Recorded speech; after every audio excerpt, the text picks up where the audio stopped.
Hello friends, இன்றைக்கி நம்ம சேனலில் என்ன பார்க்க போகிறோன்னா மிக மிக முக்கியமான ஒரு எச்சரிக்கையான ஜோதிட தாள்களையும் ஒரு அதிரடியான ஆன்மீக தாள்களையும் இந்த வீடியோவில் பார்க்க போகிறோம்.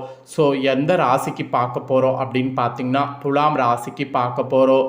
ஸோ துலாம் ராசிக்காரங்க இந்த ஒரு வீடியோவை ஸ்கிப் பண்ணாமல் பாருங்கள். என்ன பார்க்க போகிறோம் அப்படிங்கிறத தெளிவாக இந்த வீடியோவில் தெரிஞ்சு இதற்கேற்ப நடந்து பயன்பெறுங்க.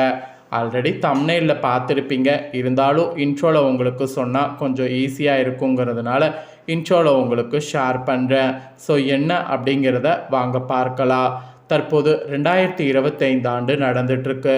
இந்த ஆண்டில் ஆங்கில மாதத்தில் மிகவும் முக்கியமான ஒரு மாதமான செப்டம்பர் மாதமானது நடந்துகிட்ருக்கு. இது ஏன் ரொம்ப முக்கியமான மாதம் அப்படின்னு சொல்கிறேன்னு கேட்குறீங்களா? இந்த மாதம் ஆன்மீக ரீதியாக, ஜோதிட ரீதியாக, அறிவியல் ரீதியாக மிக முக்கியமான சம்பவங்கள் நடக்குது. அதனால் இந்த மாதம் பார்த்திங்கன்னு வச்சுக்கோங்களேன், மிக மிக முக்கியமான மாதமாக இருக்கும் என்பது சொல்லப்படுது. ஸோ இந்த மாதம் பார்த்திங்கன்னு வச்சுக்கோங்களேன், ஒரு பயங்கரமான மாதமாக இருப்பதற்கு மெயின் காரணமே கரெக்டாக பார்த்திங்கன்னு வச்சுக்கோங்களேன், செப்டம்பர் 7ஆம் தேதி நடந்த ஒரு சம்பவம் தான். செப்டம்பர் 7ஆம் தேதி பார்த்திங்கன்னு வச்சுக்கோங்களேன், இந்த ஆண்டுடைய இறுதி சந்திர கிரகணமானது நடைபெற்றது. அன்றைக்கி பார்த்திங்கன்னு வச்சுக்கோங்களேன், தமிழ் மாதம் 5ஆவது மாதமான ஆவணி மாதம் இருக்குல்ல, அந்த ஆவணி மாதத்துடைய 22ஆம் நாள் ஞாயிற்றுக்கிழமை ஆவணி பௌர்ணமி அன்னைக்கு கிரகணமானது நடந்தது. இந்த கிரகணத்துடைய சோத காலமே இன்னும் முடியல. அதுக்குள்ளே இந்த ஆண்டில் அடுத்த கிரகணமானது நடக்க இருக்குது. அது சூரிய கிரகணம். அதுவும் இந்த ஆண்டுடைய இறுதி கிரகணம் சூரிய கிரகணம். இந்த சூரிய கிரகணம் செப்டம்பர் மாதம் 21ஆம் தேதி மகாலய அமாவாசையில் நிகழ இருப்பதாக தாள்கள் பரவிட்டுருக்கு. இந்த சூரிய கிரகணம் நடக்கிறதுனால ஒவ்வொரு ராசிக்காரங்களுக்கும் தலையெழுத்து மாறும். அப்படி மாறக்கூடிய தலையெழுத்தை அந்தந்த ராசிக்காரங்க தெரிஞ்சு பலனடையணுங்கிறதுனால ஒவ்வொரு ராசிக்கும் சூரிய கிரகணத்துடைய பலனை ஷேர் பண்ணிட்டு வரேன். அதில் துலாம் ராசிக்காரங்களுக்கு இந்த வீடியோவில் ஷேர் பண்ண போகிறேன். துலாம் ராசியில் பிறந்தவங்க உங்களுக்கான பலனை தெரிஞ்சு அதற்கேற்ப நடந்து பலன் பெறுங்க. அதுக்கு முன்னாடி இந்த கிரகணம் நடைபெறுவது சாதாரண நிகழ்வாக கருதப்படல. இது நூற்றாண்டில் நீண்ட கிரகணமாக கருதப்படுது. அதனால் இந்த கிரகணத்தின் போது இதை மட்டும் செய்திடாதீங்க என்பது ஆன்மீக ரீதியாக சில விஷயங்கள் உங்களுக்கு சொல்லப்பட்டிருக்கு. ஸோ ஆன்மீக ரீதியாக சொல்லப்பட்ட அந்த விஷயங்களை தான் ஃபஸ்ட்டு உங்கள் ராசிக்கு ஷேர் பண்ண போகிறேன். துலாம் ராசிக்காரங்க சூரிய கிரகணத்தின் போது என்ன செய்திடாதீங்க அப்படிங்கிறத தெரிஞ்சுக்குங்க.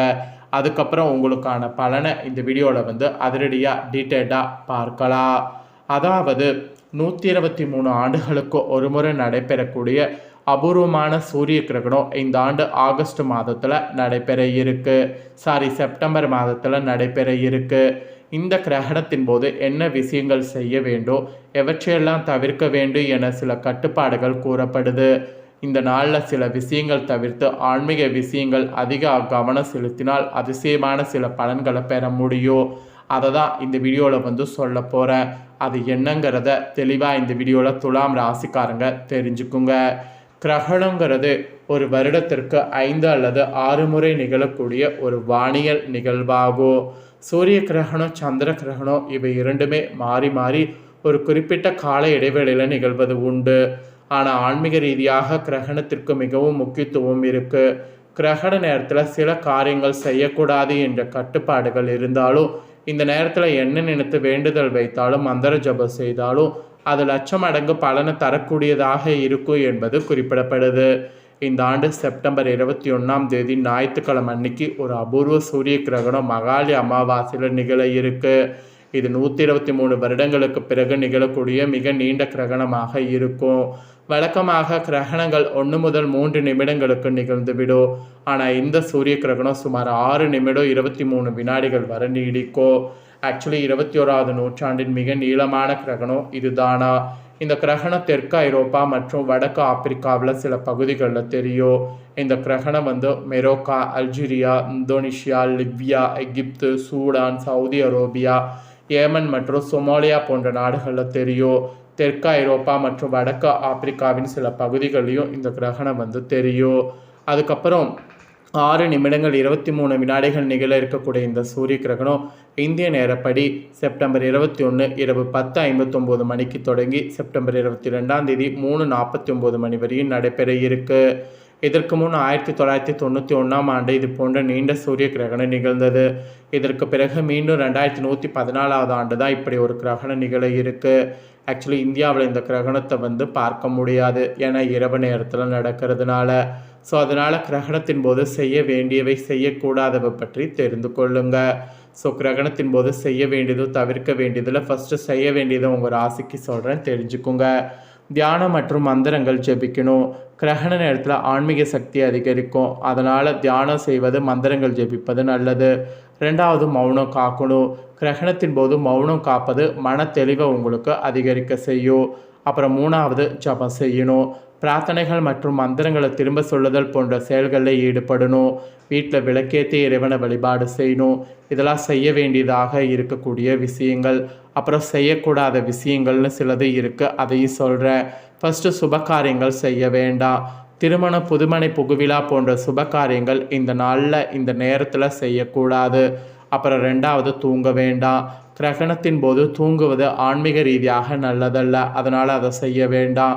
3வது சிலைகளை தொட வேண்டாம். பல மரபுகளில் சிலைகள் மூடப்பட்டிருக்கும், கோயில்களும் கிரகணத்தின் போது மூடப்பட்டிருக்கும். இந்த சமயத்தில் கோவிலுக்கு வெளியில் இருக்கக்கூடிய சிலைகளையோ அல்லது வீட்டில் இருக்கக்கூடிய சாமி சிலைகளையோ தொடுவதை தவிர்க்க வேண்டும். அப்புறம் 4வது சாப்பிடக்கூடாது. கிரகண நேரத்தில் வெளியில் செல்வதையும் சரி சாப்பிடுவதையும் சரி தவிர்க்க வேண்டும். ஸோ இதெல்லாம் செய்யக்கூடாது.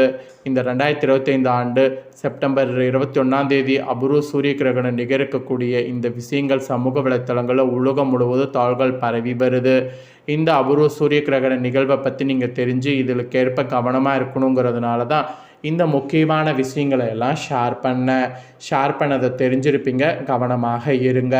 இப்போ உங்கள் துலாம் ராசிக்கு கிரகணத்திற்கு பிறகு என்ன பலன் கிடைக்குங்கிறத சொல்ல போகிறேன். துலாம் ராசிக்காரங்க சித்திரை 3, 4 பாதம், சுவாதி, விசாகம் 1, 2, 3 பாதங்களில் பிறந்தவங்க இந்த கணிப்பை கரெக்டாக இருக்கும். அதனால் வீடியோவை ஸ்கிப் பண்ணாமல் பார்த்து பலன் பெறுங்க. ஸோ துலாம் ராசி இந்த நட்சத்திரத்தில் பிறந்தவங்க வாங்க உங்களுக்கான பலனை அதிரடியாக இந்த வீடியோவில் பார்க்கலாம். நியாயமான திட்டங்களுக்கு ஆதரவு அளித்து அடுத்தவர் மதிப்பை பெறக்கூடிய துலாம் ராசிக்காரங்களுக்கு இந்த கிரகணத்திற்கு பிறகு ஆக்கப்பூர்வமான யோசனைகள் செயல்படுத்தினீங்கன்னா எதில் வெற்றி காண்பீங்க. ஆக்சுவலி தெளிவான மனநிலையானது உங்களுக்கு இருக்கும், அதுதான் உங்களுக்கு கிடைக்கக்கூடிய ஒரு அதிர்ஷ்டம் என்று சொல்லலாம். அப்புறம் இந்த கிரகணத்திற்கு பிறகு சுக்கிரனுடைய சஞ்சாரத்தால் சாமர்த்தியமாக செயல்பட்டிங்கன்னா எல்லாத்திலுமே பார்த்தீங்கன்னு வச்சுங்களேன் சாதகமான பலன் பெறுவீங்க. செயல்திறனுங்கிறது மெயினாக அதிகரிக்கும். ஆனால் உங்களுக்கு எதிராக சிலர் செயல்படக்கூடிய சூழ்நிலை இருப்பதால் கவனம் தேவை. நெருக்கடியான சமயத்தில் எதிர்பார்த்த உதவிகள் எதிர்பார்த்தது போல கிடைப்பது தாமதப்படும். ஸோ அதில் மட்டும் கொஞ்சம் கவனமாக இருங்க. தொழில் வியாபார தொடர்பாக வீண் அலைச்சல்கள் இருக்கும். சில நேரங்களில் முக்கிய முடிவு எடுப்பதில் தயக்கம் காட்டுவீங்க. அதெல்லாம் இந்த கிரகணத்தின் போது காட்டாமல் இருக்கிறது நல்லது. வாடிக்கையாளர்களை அனுசரித்து செல்வதன் மூலம் கூடுதல் லாபமானது கிடைக்க பெறுவீங்க. அதனால் வாடிக்கையாளர்களை அனுசரித்து செல்லுங்க. அதுக்கப்புறம் உத்தியோகத்தில் இருப்பவர்களுக்கு திறமையோடு செயல்பட்டிங்கன்னா நிர்வாகத்தினரால் பாராட்டு கிடைக்க பெறுவீங்க. ஆனால் அலைச்சலானது உண்டாகும். அதுக்கப்புறம் கணவன் மனைவிக்கிடையே நெருக்கம் அதிகரிக்க மனவிட்டு பேசுவது நன்மை தரும். உறவினர்களுடைய வருகையானது இருக்கும், அவர்களிடம் நிதானமாக பேசுவது நன்மை தரும். பிள்ளைகளிடம் கூட கோபம் காட்டாமல் அன்பாக பேசுவது நல்லது. மகிழ்ச்சி உண்டாகக்கூடிய வகையில் பெண்களுக்கு எதிலும் சாமர்த்தியமாக செயல்பட்டிங்கன்னா காரிய வெற்றி பெறுவீங்க. வீண் அலைச்சல் உண்டாகும். அப்புறம் மாணவர்களுக்கு செயல்திறமை அதிகரிக்கும். உயர்கல்வி கற்பவங்க கூடுதல் கவனத்தோடு பாடங்கள் படிப்பது நல்லது. அப்போ தான் நினைத்த மதிப்பெண் பெற முடியும். உங்களுக்கு கிரகண தோஷம் நீங்கள் பரிகாரம் என்ன செய்யணும்னா சரஸ்வதி தேவியை பூஜித்து வரணும். இதனால் அறிவுத்திறமை அதிகரிக்கும், கல்வியில் வெற்றி உண்டாகும். ஸோ அதனால் இந்த ஒரு பூஜையை மட்டும் இந்த டைம் செய்திடுங்க. ஸோ இதுதாங்க உங்கள் ராசிக்கு சொல்லப்பட்ட பரிகாரம் பலன். ஸோ எல்லாமே தெளிவாக இந்த வீடியோவில் உங்களுக்கு ஷேர் பண்ணிட்டேன். ஷேர் பண்ணதை தெரிஞ்சிருப்பீங்க, தெரிஞ்சதுக்கேற்ப நடந்து பயன்பெறுங்க. ஸோ நீங்கள் இதை பார்த்து பயனடைகிறது போல் உங்கள் ஃப்ரெண்ட்ஸ் ஃபேமிலியில் இருக்கிறவங்களும் பார்த்து பயன்பெறணும் அப்படின்னு நினச்சிங்கன்னா வீடியோ லைக் பண்ணி உங்கள் ஃப்ரெண்ட்ஸ் ஃபேமிலிக்கு ஷேர் பண்ணுங்கள். ஏன்னா உங்கள் ஃப்ரெண்ட்ஸ் ஃபேமிலியில் இருக்கிறவங்களும் உங்களை போல் துலாம் ராசிக்காரங்களாக இருந்தாங்கன்னா இந்த தாள்களை தெரிஞ்சு இதற்கேற்ப நடந்து பலனடையட்டும். நெக்ஸ்ட்டு இதே போல் நம்ம சேனலில் நிறைய முக்கியமான வீடியோலாம் வரும். அதை எல்லாமே உடனுக்குடனே தெரிந்து கொள்ள சேனலை சப்ஸ்கிரைப் பண்ணுங்கள். இதே போல் வேறொரு வீடியோவில் சந்திக்கிறேன். நன்றி.